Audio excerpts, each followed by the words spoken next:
बिस्मिल्लाहिर्रहमानिर्रहीम। अस्सलामु अलैकुम वरहमतुल्लाहि वबरकातुहू। जी नाज़रीन किराम, अल्हम्दुलिल्लाह तुम अल्हम्दुलिल्लाह आज 7वां रोज़ा है और 7वें रोज़े के कौन से ख़ास अमाल और वज़ाइफ़ हैं, अल्हम्दुलिल्लाह उस तरफ बढ़ेंगे।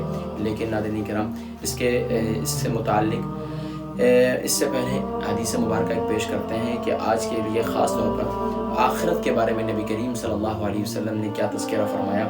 यहाँ तक कि अल्लाह तबारक व तआला ने कुरान करीम में इरशाद फरमाया कि कुरान में अल्लाह तबारक व तआला इरशाद फरमाते हैं, जहन्नम वालों का आज न तो कोई दोस्त होगा और न ही कोई खाने की चीज़ उन्हें नसीब होगी सिवाय ज़ख्मों के धोवन के, जिसको बड़े गुनाहों के सिवा कोई नहीं खाएगा। और ये सूरह हाक़ा के अंदर अल्लाह तबारक व तआला ने ज़िक्र फरमाया, आयत नंबर 35 से लेकर 37 तक मौजूद है। नाज़रीन किराम, हुज़ूर अकरम सल्लल्लाहु अलैहि वसल्लम ने इरशाद फरमाया कि कब्र सुभान अल्लाह जन्नत के बागों में से एक बाग या जहन्नम के घड़ों में से एक घड़ा है। तो नाज़रीन किराम, दुनिया के अंदर हम अच्छे आमाल करेंगे, नेक आमाल सालिहा करेंगे। रमज़ान मुबारक को इंशाअल्लाह फरमाया कि तुम सुभान अल्लाह, अगर तुम चाहते हो कि तुम्हारी ज़िंदगी तो तुम्हारी आखिरत की ज़िंदगी जो है बड़ी खूबसूरत हो, तो फरमाया तुम सुभान अल्लाह अपनी ज़िंदगी रमज़ान मुबारक जैसी बना लो, तो सुभान अल्लाह तुम्हें ईद नसीब होगी। तो जब रमज़ान मुबारक जैसी ज़िंदगी नसीब हो जाए, हमारे उसमें खूब ख़ास आमाल करने की तौफ़ीक़ मिल जाए, तो सुभान अल्लाह अल्लाह तबारक व तआला आखिरत और हमारी ख़बर इंशाअल्लाह वो रोशन फरमाएंगे इंशाअल्लाह। नज़रीन किराम, 7वें रोज़े के ख़ास आमाल और वज़ाइफ़ में इस बात का ज़िक्र मिलता है बुज़ुर्गान दीन के मामूलात में से कि सुभान अल्लाह वो कसरत के साथ अल्लाह की बारगाह में इस्तिग़फ़ार किया करते थे 7वें रोज़ में। उसमें ज़िक्र है कि आपने बाद नमाज फ़जर अव्वल आखिर दुरूद शरीफ के साथ जो है पंजुम कलमा इस्तिग़फ़ार जो है 5वां कलमा, ये अव्वल आखिर दुरूद शरीफ के साथ आपने 11 मरतबा पढ़ना है। 5वां कलमा अव्वल आखिर दुरूद शरीफ के साथ आपने 11 मरतबा पढ़ना है। और इसी तरीके से फिर आपने बाद नमाज ज़ोहर अव्वल आखिर दुरूद शरीफ के साथ 3रा कलमा पढ़ना है।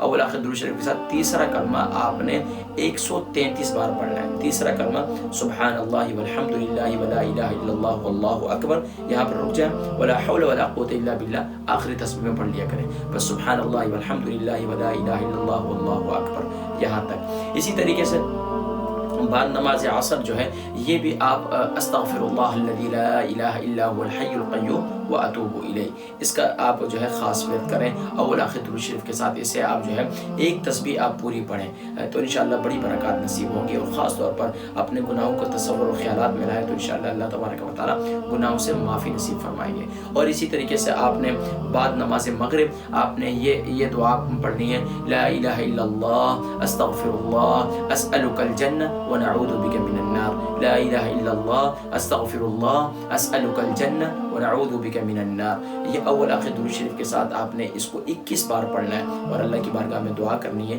तो इंशाअल्लाह अल्लाह तबारक व तआला हमें जहन्नुम की आग से महफूज फरमाएंगे। इसी तरीके से बाद नमाज इशा अव्वल आखिर दुरूद शरीफ के साथ फिर आपने 3रा कलमा फिर दोबारा पढ़ना है, लेकिन अब 3रे कलमे की तादाद जो है ये आपने 313 मरतबा पढ़ना है। अगर 313 मरतबा न पढ़ें तो फिर आप 133 बार पढ़ लीजिएगा। अल्लाह तबारक व तआला हम सबको सुभान अल्लाह रमज़ान मुबारक में खूब ज़ौक़ और शौक़ के साथ इबादतें करने की तौफ़ीक़ नसीब फरमाए। अपनी दुआओं में याद रखिएगा नाज़रीन किराम, इंशाअल्लाह 8वें रोज़े के ख़ास आमाल और वज़ाइफ़ कौन से हैं, इंशाअल्लाह उनका तज़किरा अगली नशिस्त में करेंगे। अपनी दुआओं में याद रखें। अब मैं अपनी ज़िम्मेदारी अदा कर रहा हूँ, आप भी अपनी ज़िम्मेदारी अदा कीजिए, खुद भी आमाल सालिहा कीजिए, अपने बच्चों को, अपने घर वालों को, अपने अहल व अयाल को और दूसरों तक पहुँचाना अब ये आपकी ज़िम्मेदारी है। अल्लाह तबारक व तआला हम सबको मरने से पहले अपने लिए अच्छे आमाल करने की तौफ़ीक़ नसीब फरमाए ताकि हमें क़ब्र में राहत और अल्लाह तबारक व तआला की रज़ा और खुशनुदी नसीब हो जाए।